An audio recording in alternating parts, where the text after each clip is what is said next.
A mixed finish for stocks to kick off trading in June. Let's talk markets now with Savita Subramanian, head of U.S. equity and quantitative strategy at BofA Securities. Was it a month ago? When did we see you last? I can't remember. Time means nothing these days. It's weird. It's like Einstein was right. It's like time dilation.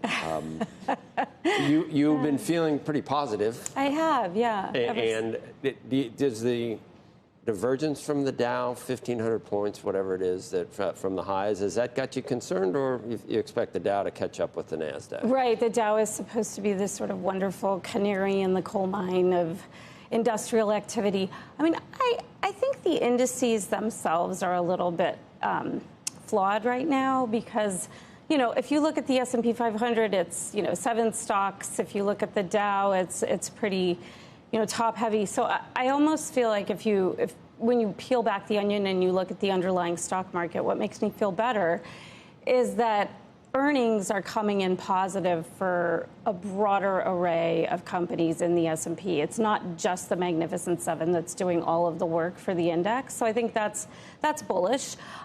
What makes me a little bit more worried at this point is I feel like the idea of, you know, being in a bull market is not necessarily new. We're not faced with a bunch of bears anymore. People agree with us more than disagree with us.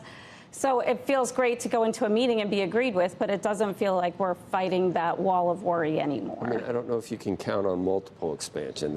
It's not cheap, is it? What do you have as your multiple on the S&P for next year, based on next year? So based on where we are now, I think the trailing PE and the forward PE are kind of reasonable. But look, I think it 21? It's 21, yeah. And it sounds very high. But I think when you look at what's in the index, it's very different from prior cycles. It's a lot of asset light, innovation, high margin industries. AI, yeah. AI is part of it, but I think, you know, maybe that's the area where there's a little bit more hype than reality. But I do think that productivity and efficiency are really bullish stories, and we've been talking about that for a while. I feel like a broken record, but I think that's what you really want to see corporations do, is generate earnings from true replicable processes rather than just borrowing money for free. So that's what makes me bullish, is we're off the Fed, kind of stimulus machine, and we're in a more normal, rational market environment. You need earnings to lead the way then. So what type of gains, S&P percentage gains year over year? This year? Yeah. Well, I mean, our target is 5,400, which isn't too far away from where we are today. So that wouldn't give you much. If it doesn't give you a whole lot. How about next year? Well, next year I think will be, I think it'll be a solid year, but I think price returns are not going to be as exciting. So where we're going to get more of our bang for our buck is from dividends. And dividends are kind of a forgotten story because we've had, buybacks being the way that companies are returning capital. I think over the next 10 years, the best performing area of the overall U.S. landscape is going to be large cap value companies. Right now, if you buy the large cap value benchmark, you're buying one of the most hated areas of the equity spectrum. I think there's more bullishness on small caps right now than large value. When you think about large cap value, these are companies like energy and financials that have been starved of capital for the last 10 to 15 years. They are now trained to survive in a high rate environment because they haven't been given any money. And these are companies that can rework themselves based on all these exciting new tools like AI. Think about large cap value companies. They're labor intensive, they're clunky, they're old economy, and now all of a sudden they have this potential to become more streamlined and labor light. Would your appreciation of the dividend stocks changed if tax law changed to raise the tax rates for dividends? It's such a good question because we've looked at tax permutations and what that actually does to the underlying asset classes. I think what's interesting is that when we saw dividend taxes cut in the mid 2000s, high dividend yielding stocks actually started to underperform. So they do the opposite of what you would expect. And I think the idea is it's not really taxes that matter for dividend yield. It's really where are you going to get your inflation protected income. So you're right. Taxes matter, but I think a lot of these stocks are held in tax managed accounts.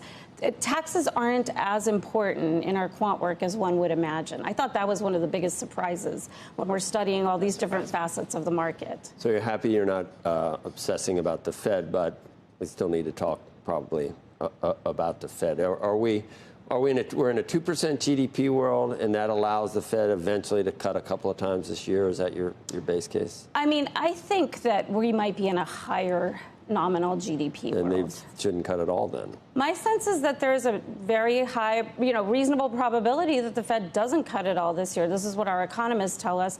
There's even a, very non-zero probability, I don't know what it is, but it's, higher and higher, that the Fed actually, their next move is a hike. And I don't think that would be terrible for stocks. In fact, I think that would be good for value, for some of these areas that are more kind of GDP sensitive. Because think about it, the Fed is going to cut if there's something wrong in the economy. And I think you've brought this point out brilliantly in the past, that the Fed basically is only going to cut when things are starting to break. And if things aren't breaking, why wouldn't you want to own equities? I don't know why they say it's not political, it has nothing to do with the election, but they've just had that default stance. That's the fallback. Because they thought the neutral rate was going to be probably lower than it is. What gave them that idea that when they're seeing no really sopping up of liquidity or but I think you hear Neil Kashkari and others saying, look, the neutral rate's going to be higher. It's going to be higher. It's not where they were assuming it was. It's going to be higher. So they're going to have to see more before they can actually cut. Yeah, I think that's right. I mean, I think there are structural areas of inflation risk in the market today. Like, look at employment. I mean, one of the reasons that it's been really hard to get wages, modified or moderating is that we have this very structurally tight labor market. We've got an aging population. We've got early retirees. So I think that the only way to fix that problem is maybe ease up immigration, which is more of a political decision. So I think there are areas of inflation that are hard to argue are going to go right back down to, those kind of benign levels that we got used to in the last decade.